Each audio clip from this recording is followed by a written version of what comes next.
कैसा हो अगर आपको 14 महीने तक बीच समंदर में एक छोटी सी नाव पर छोड़ दिया जाए और उस नाव का कंट्रोल भी आपके हाथ में ना हो, ना ही आप किसी बाहरी दुनिया से संपर्क कर पाएं और ना ही आप 14 महीने तक किसी इंसान की शक्ल देख पाएं, ना ही आपके सर के ऊपर छत हो और ना ही सोने के लिए समतल जमीन, ना ही खाने के लिए खाना हो और ना ही पीने के लिए पानी हो, तो सिर्फ एक चीज, दूर तक फैला हुआ तूफानों से भरा नीला समंदर।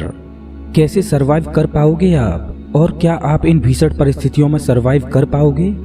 इसकी कल्पना मात्र ही रोएं खड़े कर देती है कि कोई कैसे सरवाइव कर पाएगा ऐसी भीषण परिस्थितियों में। लेकिन इस वीडियो में हम जानेंगे एक ऐसे व्यक्ति के बारे में जो अनजाने में पैसिफिक ओशियन में खो गया और उसे ना चाहते हुए भी ऐसी परिस्थितियों का सामना करना पड़ा।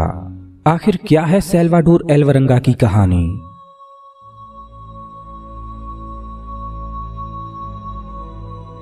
क्या आप जानते हो कि अगर पृथ्वी पर जितनी भी जमीन मौजूद है उस सबको मिला दिया जाए, उससे भी 3 गुना बड़ा है पैसिफिक ओशियन।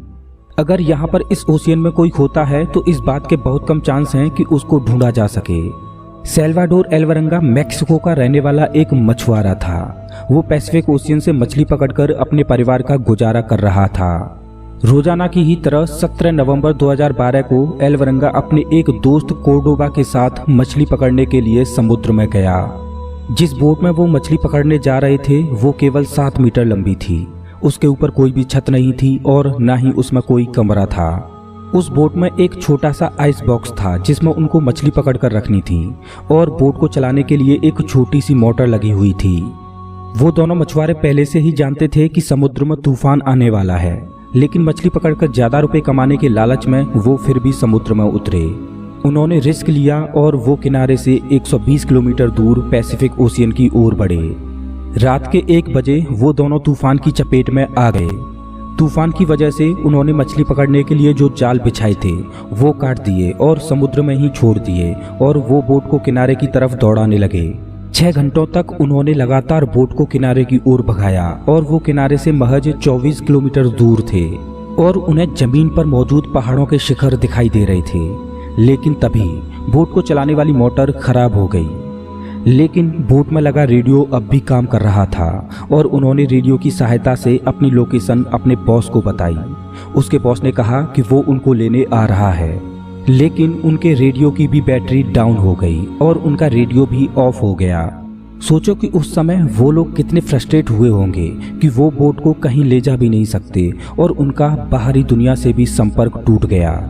जमीन नजदीक ही थी और उन्हें क्षितिज में खड़े पहाड़ नजर आ रहे थे, लेकिन विपरीत दिशा में चल रही हवा उनकी बोट को किनारे से दूर बहाने लगी और क्षितिज में दिखाई दे रहे पहाड़ धीरे धीरे गायब होने लगे और उनकी बोट गहरे समुद्र की ओर बढ़ने लगी। उनके बॉस ने उन्हें ढूंढने के लिए सर्च टीम भेजी और उन्होंने 4 दिन तक उन दोनों को खोजने की कोशिश की, लेकिन वो कहीं नहीं मिले। हार मानकर उनके बॉस ने उन्हें ढूंढना बंद कर दिया। 5 दिनों में हवा का बहाव उन्हें किनारे से 450 किलोमीटर दूर बहा ले गया। उन दोनों के सामने चारों दिशाओं में केवल नीला समंदर था और इतने बड़े समंदर में उनकी बोट बहुत छोटी थी जिसको आसमान से ढूंढ पाना संभव नहीं था। उनके पास ना तो कोई फ्लेयर गन थी और ना ही कोई ऐसी डिवाइस थी जिससे सिग्नल भेजकर वो मदद मांग सकें। ऐसी सिचुएशन में उनका भोजन था मछलियां, कछुए और समुद्री पक्षी। उन्हें समुद्र में बहती हुई प्लास्टिक की बोतल्स मिली जिनको उन्होंने इकट्ठा किया और जब भी बारिश होती तो वो उन बोतलों में बारिश के पानी को स्टोर कर लेते। लेकिन जब बारिश नहीं होती तब उन्हें ज्यादातर कछुओं का ब्लड पीकर या खुद का यूरिन पीकर प्यास बुझानी पड़ती। सोचकर देखो कि उस समय उन दोनों को कैसा लग रहा होगा कि दिन प्रतिदिन गुजर रहे हैं और वो दोनों एक छोटे से बॉक्स में हैं और वो अपना समय काटने के लिए मछलियां पकड़ते हैं, एक दूसरे से बात करते हैं, रोते हैं, हंसते हैं और अपने घर वालों को याद करते हैं और उम्मीद करते हैं कि शायद उन्हें कोई खोज ले। ऐसे ही 4 महीने गुजर गए, लेकिन अभी तक उनको किसी ने भी नहीं खोजा। 4 महीनों बाद एल्वरंगा के दोस्त कोर्डोबा ने जीने की आस छोड़ दी और इस वजह से उसने खाना पीना भी बंद कर दिया और परिणाम स्वरूप उसका शरीर कमजोर होता गया। कोर्डोबा इतना कमजोर हो गया कि उसकी जीवन लीला ही समाप्त हो गई। ये सोचकर रोए खड़े हो जाते हैं कि उस समय क्या बीती होगी एल्वरंगा पर। उसका इकलौता साथी भी उसका साथ छोड़कर जा चुका था। अब विशाल पैसिफिक ओशियन में एलवरंगा अकेला था।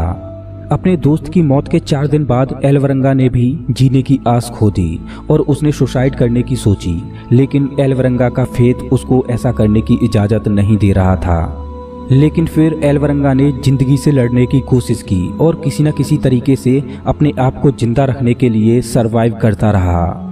अभी आप जो मैप देख रहे हो, इसमें एलवरंगा मिडिल ओशियन में कुछ यहाँ पर था। इस एरिया में शिप कभी कभार ही आया करते हैं। लगभग 8 महीनों बाद एक कार्गो शिप वहां से गुजरी। एलवरंगा ने खड़े होकर इशारे भी किए, लेकिन शिप सीधी निकल गई और किसी का भी ध्यान एलवरंगा की ओर नहीं गया। सोचकर देखिए कि एलवरंगा के लिए वो क्षण कैसा रहा होगा कि महीनों से वो जिस घड़ी का इंतजार कर रहा था वो घड़ी आई भी और किसी ने उसकी तरफ ध्यान भी नहीं दिया और वो फिर से समुद्र में अकेला रह गया।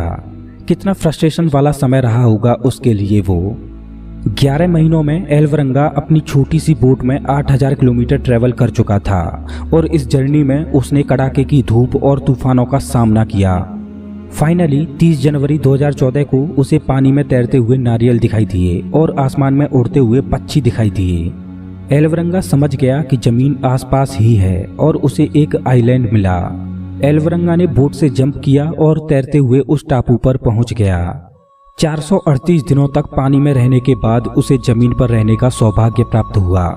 उस टापू पर उसे एक घर नजर आया और उसने घर का दरवाजा नॉक किया। ये लम्हा एलवरंगा के लिए सबसे खूबसूरत लम्हों में से एक था, जिसमें उसकी इतने महीनों बाद किसी इंसान से मुलाकात हुई। वो टापू समुद्र के बीचों बीच था। अगर वो उस टापू को भी मिस कर देता तो आगे उसको 5000 किलोमीटर के बाद ही जमीन नसीब हो पाती और उसको 240 दिन और लग जाते वहां तक पहुंचने में। बाद में एलवरंगा अपने घर आया और उसने अपनी इस जर्नी की किताब लिखी। जाने अनजाने में एलवरंगा ने समुद्र में 438 दिनों तक रहने का एक ऐसा रिकॉर्ड बना दिया जिसको कोई भी इंसान तोड़ना नहीं चाहेगा। एलवरंगा की इस कहानी से हमें बहुत बड़ी सीख मिलती है कि हमें कभी भी आस नहीं छोड़नी चाहिए। भले ही मंजिल कितनी ही दूर क्यों ना हो, लेकिन धीरे धीरे कदम बढ़ाने से वो एक दिन मिल ही जाती है। अगर एलवरंगा के उस दोस्त ने आस नहीं छोड़ी होती तो शायद वो भी आज जिंदा होता। दोस्तों, अगर आपको ये वीडियो पसंद आया हो तो लाइक करें और ऐसे ही मज़ेदार वीडियोज के लिए चैनल को सब्सक्राइब करें, साथ ही बेल आइकन दबाएं।